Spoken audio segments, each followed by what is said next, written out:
بسم اللہ الرحمن الرحیم۔ السلام علیکم ناظرین، آج ہم بات کریں گے چند ان معاشرتی مسائل کے حوالے سے جو حال ہی میں جن کا پاکستان میں بڑا تذکرہ ہوا ہے اور ان میں ایک ہے کرنل کی بیوی۔ ناظرین، کہا جاتا ہے کہ جو شاہرات ہیں یا سڑکیں ہیں کسی ملک کی، وہ مجموعی طور پہ قومی ترقی کا نمونہ جو ہے وہ پیش کرتی ہیں، اور سڑکوں کے اوپر چلنے والوں کا جو رویہ ہے، روڈز ایٹیچیوڈ جو ہے، وہ اس ملک کے رہنے والے لوگوں کا جو ذہنی ترقی ہے اس کا نمونہ پیش کرتے ہیں۔ اور جو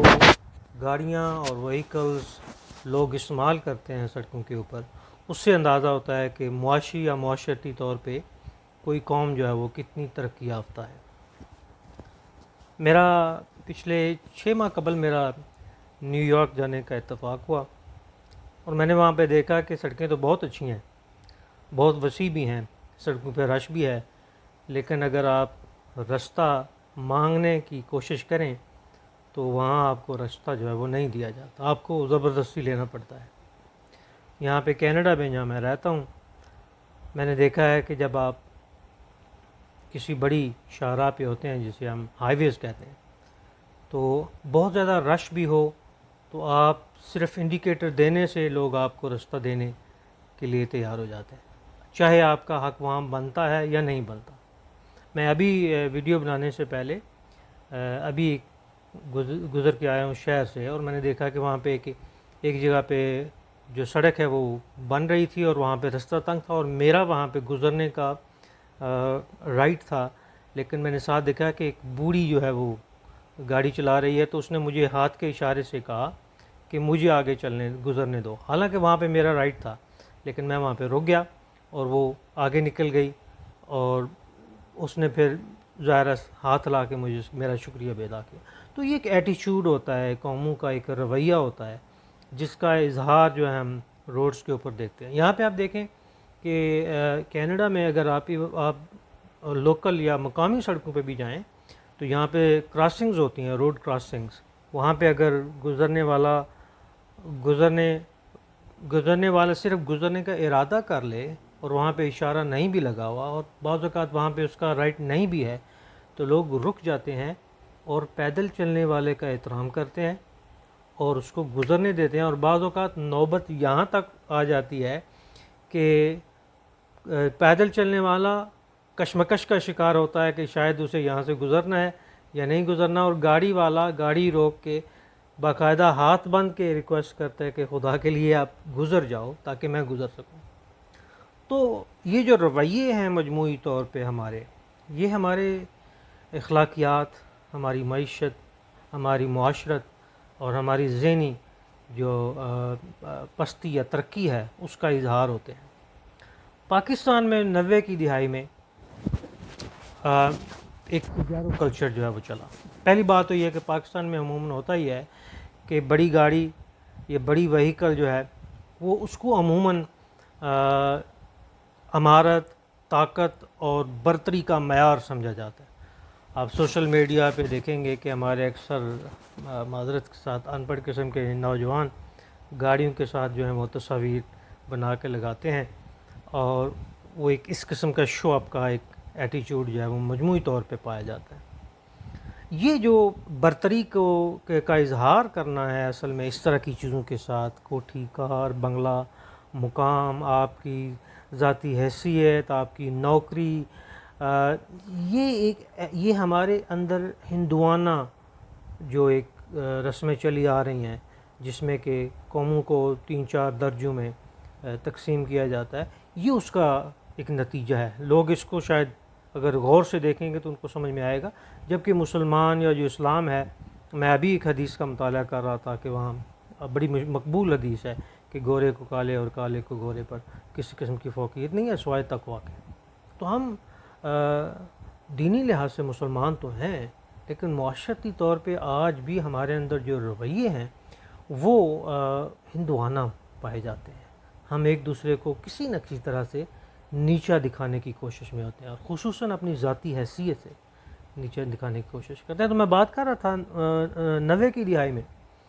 پجارو کلچر جو ہے پاکستان میں وہ بڑا مقبول ہوا. تو میرے ایک انکل جو تھے ان کے پاس پجارو تھی, مجھے ان کے ساتھ لاہور جانے کا اتفاق ہوا. تو کاغذ گاڑی کے نہیں تھے. ہمارے ہاں یہ بھی ہوتا ہے, پاکستان میں یہ بھی ہوتا رہا ہے, اب مجھے یہ نہیں پتا کہ اب بھی ہو رہا ہے, کہ اگر آپ ایک گاڑی جو ہے وہ افورڈ نہیں کر سکتے, بہت مہنگی ہے, تو وہی گاڑی بغیر کاغذات کے آپ کو پشاور سے لوگ جو ہیں وہ آ کے ڈیلیور کر جاتے ہیں. اور اگر آپ کے الیک سلیک اچھے ہیں, علاقے کے تھانے دار کے ساتھ, پولیس کے ساتھ, آپ کا سوشل سٹیٹس ٹھیک ہے, آپ نے وہاں ایک نمبر پلیٹ لگا دی ہوئی ہے, تو پھر آپ کو کوئی روکتا نہیں ہو, آپ کا کام جو ہے وہ چلتا رہتا ہے. اور میں اس کا ذکر پہلے بھی کر چکا ہوں کہ جو ہمارے خصوصاً ایم این ایز اور ایم پی ایز اور وزیروں کے قافلے ہوتے ہیں, ان میں ایسی گاڑیاں بے شمار ہوتی ہیں. میں ذاتی طور پہ ایسے تجربات سے گزرا ہوں, اور مجھے پتہ ہے جن کے کاغذات نہیں ہوتے. بہت سارے مجرم لوگ بھی ہوتے ہیں جو خدا نہ خواستہ یہ ایک ڈارک پہلو ہے ہماری معاشرے کا, جو ان چیزوں میں شامل ہوتے ہیں, اور وہ بہتی گنگا میں ہاتھ جو ہیں وہ دھوتے ہیں.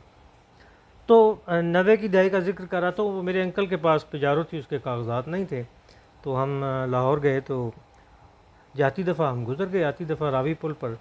ایک پولیس مین نے ہاتھ دے کے گاڑی کو روکنے کی کوشش کی. اب میں تھوڑا سا سہما ہوا تھا, مجھے پتا تھا کہ گاڑی کے کاغذات نہیں ہیں. تو انکل نے کیا کیا کہ انہوں نے گاڑی سے ہاتھ باہر نکالا اور پولیس والے کو تھپڑ ریسیو کر دیا. اب میں بہت حیران ہو گیا کہ یہ کیا ہو گیا ہے, اب پتہ نہیں کیا ہوگا. تو ساتھ جب انہوں نے ایسا کیا, اور ساتھ انہوں نے یہ کہا, الو کے پٹھے تمہیں پتہ نہیں تم کس کی گاڑی روک رہے ہو. تو ساتواں جو پولیس والا کھڑا تھا, اس نے کہا تھا, چودھری صاحب ہم معذرت چاہتے ہیں جناب, تسی جاؤ.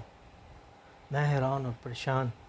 جب ہم تھوڑی دیر آگے آئے تو میں نے انکل سے دریافت کیا کہ یہ کیا ماجرا ہے. تو انہوں نے مجھے بتایا, دیکھو کہ اگر میں وہاں رک جاتا اور میں پریشان ہو جاتا, تو انہوں نے پھر مجھ سے کاغذات کا پوچھا. لیکن اس کے برعکس میں اس کے ساتھ ایک پراعتماد رویے کے ساتھ پیش آیا, جس کی وجہ سے میں مزید نہ صرف پیچیدگیوں سے بچ گیا, بلکہ وہ جو ہیں وہ اس بات سے خائف ہو گئے کہ پتہ نہیں کتنی بڑی بلا ہے جو یہاں سے گزر گیا. تو یہ رویے ہیں جی ہمارے معاشرے کے اندر جو پنپتے رہے ہیں. اب ان میں کتنا فرق آ چکا ہے. مجھے اتفاق پچھلے 2 سال قبل پاکستان جانے کا ہوا. میں نے محسوس کیا ہے کہ بہتری یقیناً ہے, لیکن ابھی اتنی مکمل بہتری نہیں ہے جس کی ضرورت ہے, کیونکہ ہمارے لوگوں کا رویہ ایسا ہے. مجھے یاد ہے کہ جب میں پاکستان میں تھا تو میرے پاس ایک چھوٹی گاڑی اور ایک بڑی گاڑی اور ایک موٹر بائک بھی تھا. میری زندگی کا جو خوبصورت ترین مرحلہ تھا وہ موٹر بائک والا, اور میں آج بھی اس کو یاد کرتا ہوں, اور اپنے یہاں پہ دوستوں اور کولیگز کو بتاتا ہوں کہ میں موٹر بائک جو ہے وہ چلایا کرتا تھا.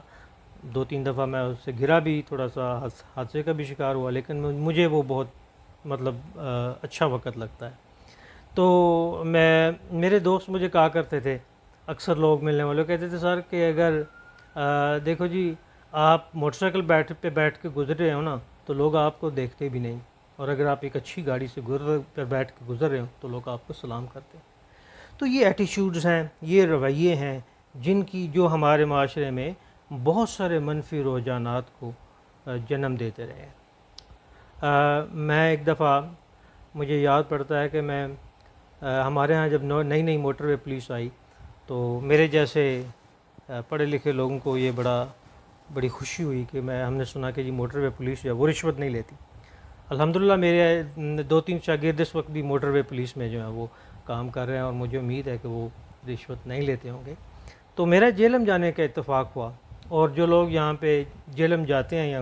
کھاریاں سے, انہیں پتہ ہے کہ سرائے عالمگیر کے نزدیک ایک جو ہے وہ کیمرہ ہے, سپیڈ کیمرہ ہے, یہ سپیڈ گن ہے. تو روڈ چونکہ اس دن خالی تھی اور رش نہیں تھا, تو میں بڑی تیزی سے اوور سپیڈ میں گزر گیا. تو انہوں نے پھر مجھے جیلم کے قریب روک لیا, یا شاید سرائے عالمگیر کے قریب جا کے انہوں نے مجھے روک لیا, اور انہوں نے کہا جی میں اوور سپیڈ کی ہے اور اس کا آپ کو تو ٹکٹ لگا جائے گا. تو میں گاڑی سے باہر نکلا, اور میں نے کہا جی پہلی بات یہ ہے کہ جو وہ وہاں انسپیکٹر تھا موٹر وے پولیس کا, وہ بڑے ہی خوش اخلاق طریقے سے اس نے کہا, یہ السلام علیکم, آپ کا کیا نام ہے, آپ کیا کام کرتے ہیں, آپ اپنا کاغذ دکھائیں, اور یہ جناب عالی آپ نے کام کیا ہے. تو میرا دل چاہا کہ جو اس نے مجھے فائن کیا نا, میں اسے ڈبل اس کو دے دوں, لیکن میں تھوڑا سا شرمندہ ہوا اور میں نے اسے کہا دیکھیں میں ایک استاد ہوں اور مجھے بڑی شرمندگی ہوئی ہے کہ ایک استاد ہوتے ہوئے میں نے یہ ایک غلط کام کیا ہے. لیکن پرابلم یہ ہے کہ ہمارے ہاں دنیا بھر میں کیا ہوتا ہے کہ جو روڈ سائنز ہوتے ہیں ہائی ویز کے اوپر اس کو لوگ فالو کرتے ہیں، اور روڈز کے جو ہائی ویز ہوتے ہیں خصوصاً ان کے ارد گرد بالکل کوئی آبادی نہیں ہوتی. ہمارے ہاں یہ ہوتا ہے کہ روڈ سائنز جو ہوتے ضرور ہیں لیکن انہی روڈ سائنز کے ارد گرد بے شمار ایسی چیزیں ہوتی ہیں جن کی طرف انسان کی توجہ چلی جاتی ہے، اور روڈ سائن جو ہے وہ پڑھنے انسان پڑھ ہی نہیں پاتا. اسی روڈ سائن کے ساتھ شاید کسی ساتھ حکیم کا نعرہ لکھا ہوتا ہے، یا شاید کسی اور چیز کا زیادہ شوق جو ہے وہ اشتہار لگا ہوتا ہے. تو میرا دھیان جو ہے وہ اس وقت روڈ سائن پہ نہیں گیا اور میں بے دھیانی میں وہ اوور سپیڈ کرتا ہوا چلا گیا. تو موٹر وے کے انسپیکٹر نے کہا جی پہلی بات تو یہ ہے کہ ہمیں خوشی ہے کہ آپ نے اس چیز کو مانا، اور دوسری بات ہے چونکہ آپ استاد ہیں تو انہوں نے میرے بجائے پورا جرمانہ لینے کے اس میں رعایت کر دی، حالانکہ میں پورا دینا چاہتا تھا. تو اچھی چیزیں ہیں ہمارے معاشرے میں، یہ اس رفتار کے ساتھ آگے نہیں بڑھ سکیں جس رفتار کے ساتھ انہیں بڑھنا چاہیے تھا. اب جب میں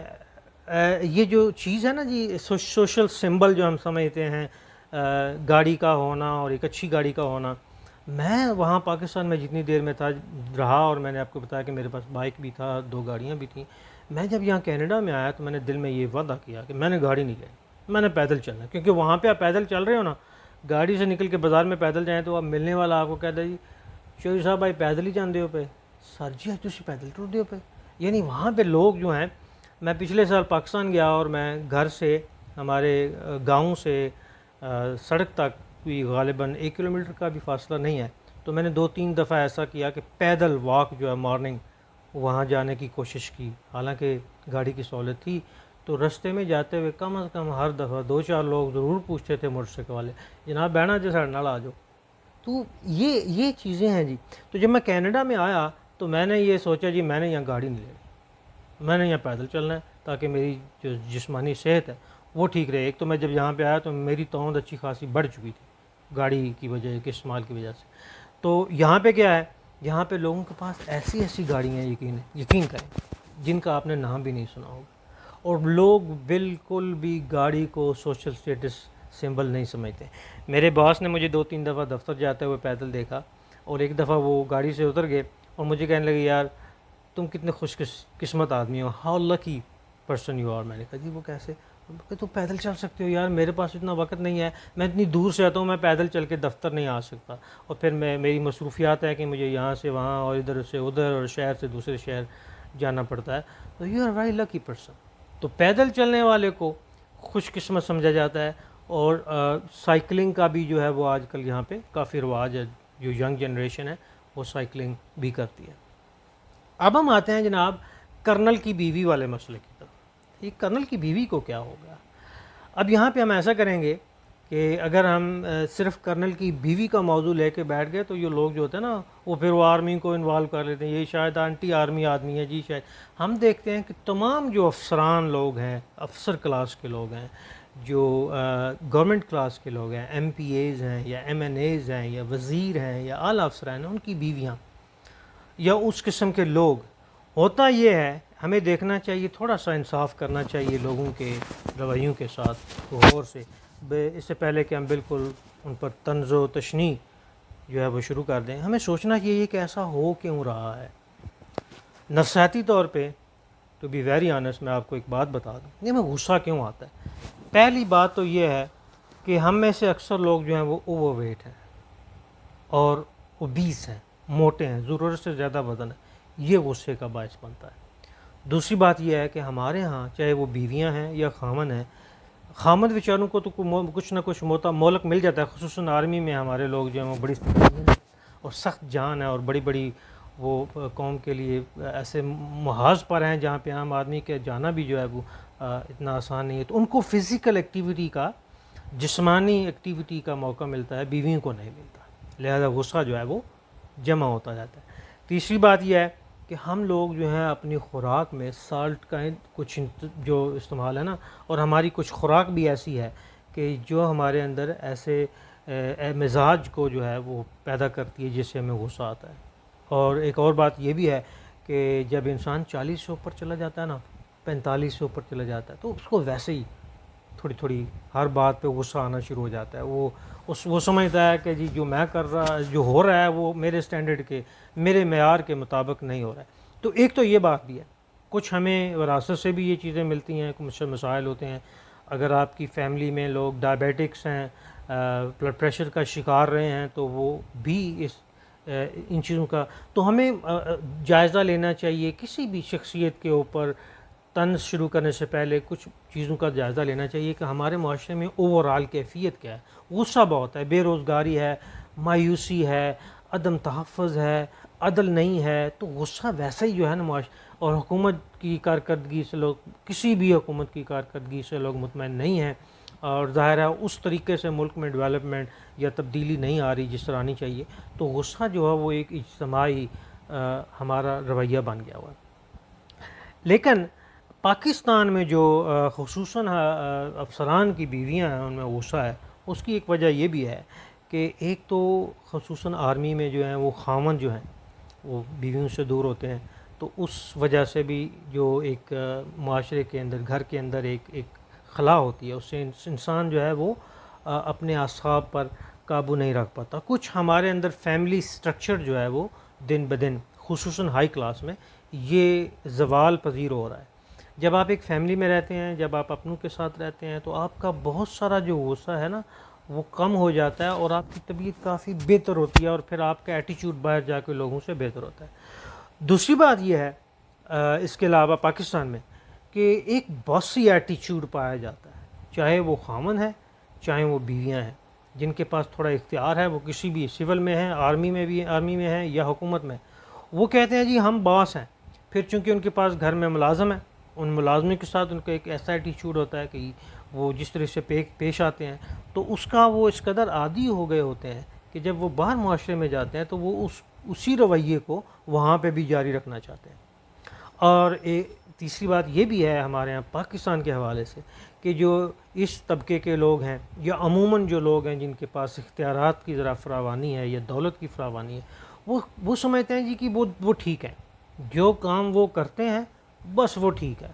اور جو شاید دوسرا لوگ کام کر رہے ہیں تو وہ شاید ٹھیک نہیں ہے. اس وجہ سے بھی لوگ جو ہیں وہ باہر جب جاتے ہیں تو ان کا رویہ مختلف ہوتا ہے. اور چوتھی بات یہ بھی ہے کہ چونکہ اختیارات ایسے لوگوں کو حاصل ہوتے ہیں، اور چونکہ ہم لوگ ایسے لوگوں کو بہت کچھ سمجھتے ہیں، اور ہم میں سے اکثر لوگ، میں بار بار اس چیز کا تذکرہ کرتا ہوں، بلکہ میں باقاعدہ جہاد کرتا ہوں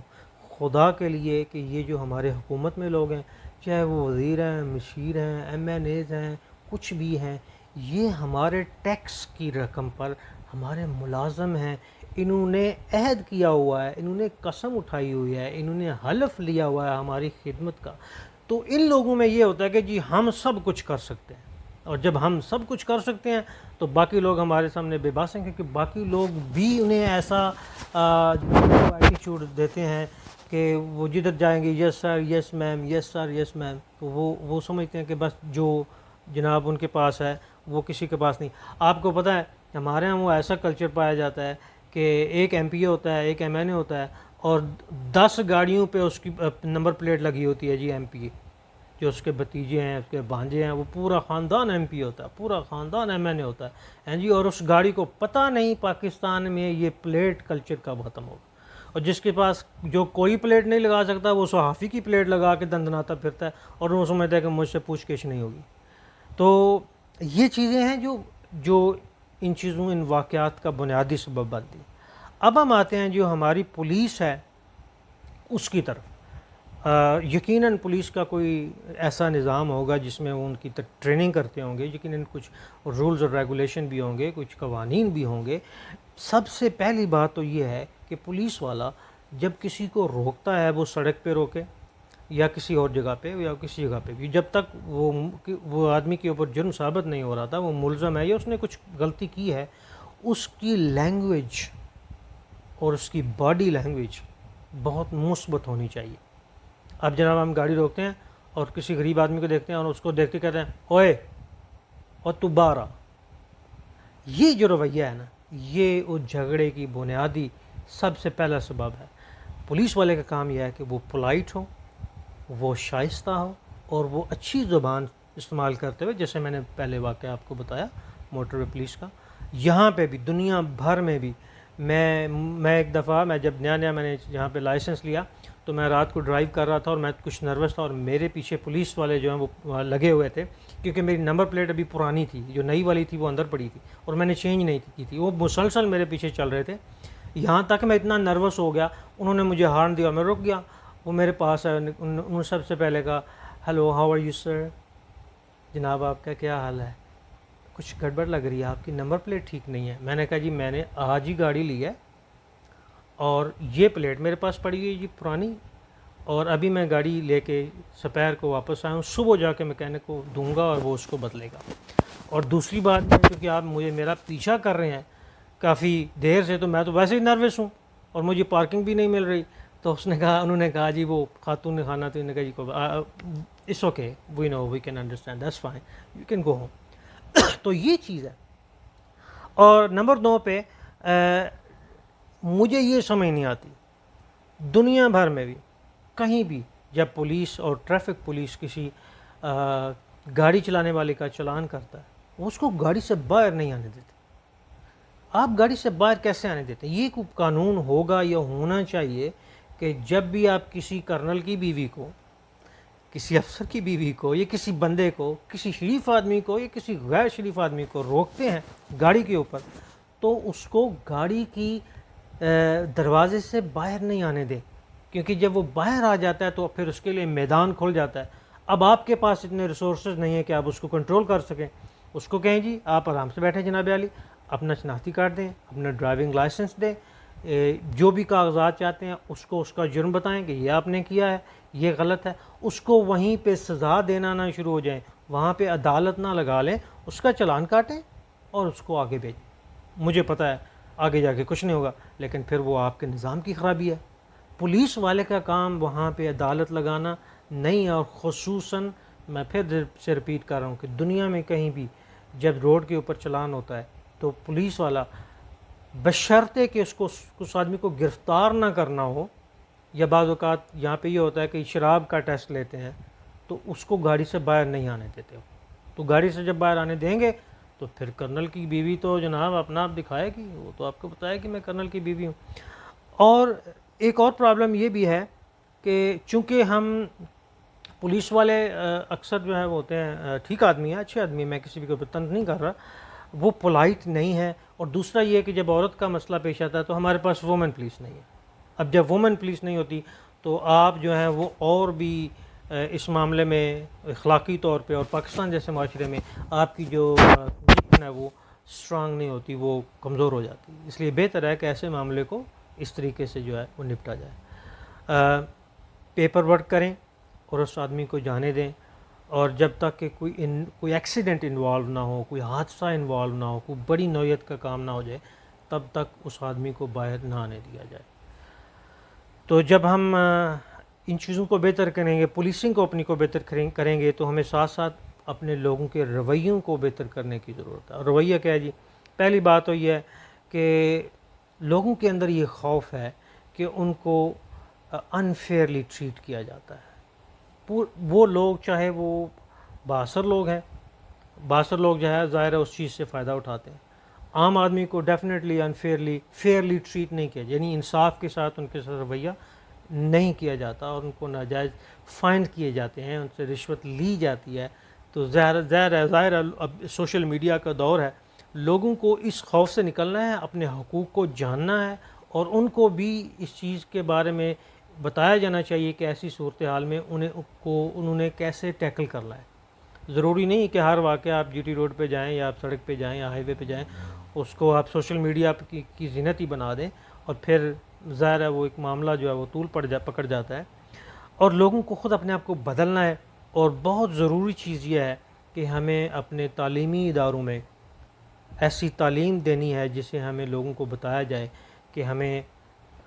سڑک کے اوپر اپنا ایٹیچیوڈ جو ہے وہ کیسا رکھنا ہے، اور خصوصاً بحیثیت مسلمان جب کہ ہم جانتے ہیں کہ ہم سب برابر ہیں، اور گورے کو کالے پر اور شاید گورے کالے کی آپ کو سمجھ نہ آتی ہے، ہم لوگ براؤن ہیں،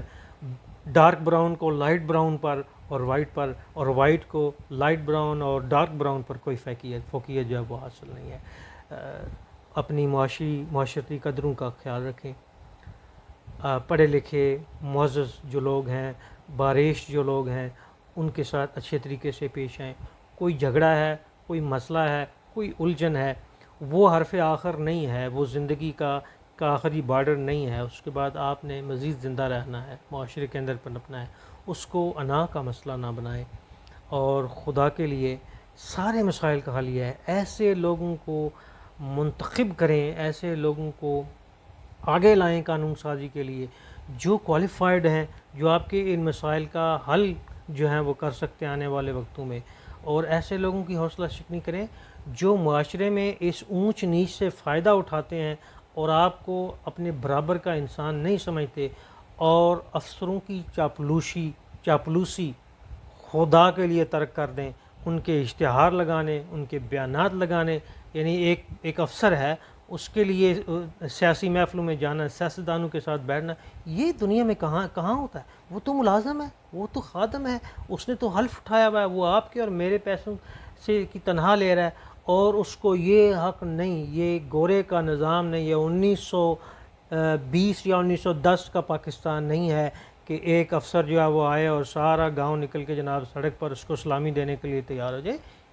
یہ اسلامی جمہوریہ پاکستان ہے، اس میں آپ لوگ جو ہیں،